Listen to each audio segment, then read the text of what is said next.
Glacier Bay is an incredible place. There are miles and miles of pristine wilderness and not a lot of people.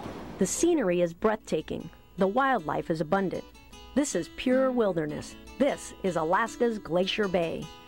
My trip to this icy landscape was truly remarkable.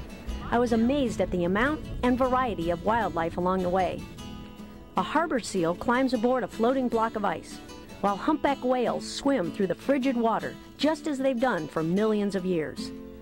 A mountain goat guides her young through a maze of stoops and ledges on the side of a mountain, only to learn a tough lesson in life. Let's go, I don't want to see it. In Glacier Bay, the constant struggle between life and death unfolded before me everywhere I looked. Even the rigid mountains of ice and rock portray the contrast of the beauty and harshness of this environment. When it comes to preserving this pristine wilderness, Glacier Bay is on the cutting edge of conservation. Park rangers strictly limit the number of visitors to the area, and that's rare for U.S. national parks. The reason?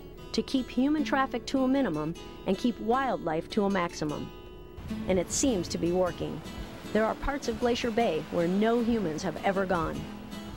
You can go for 100 miles in this park and never encounter a road or anything else along that line, and that's beginning to suggest a real wilderness experience, and I think that's the way it's going to be for a long time.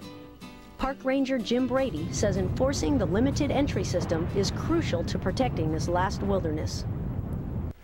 No more than 35 private and commercial boats are allowed in the bay each day. And we're going to leave it at that level until the kinds of research that we're doing in the park determine that we can have more visitors with no impact on the resources. Alaska leaves a special imprint on every person who visits, an imprint that lasts a lifetime. Parks are long-term investments, and I think that's the most important message. We've got something uniquely marvelous here, and let's do everything that we can to keep it this way. It's encouraging to know that there are still places where the balance of nature has been protected and animals thrive. For Animal Wise, I'm Julie Scardina.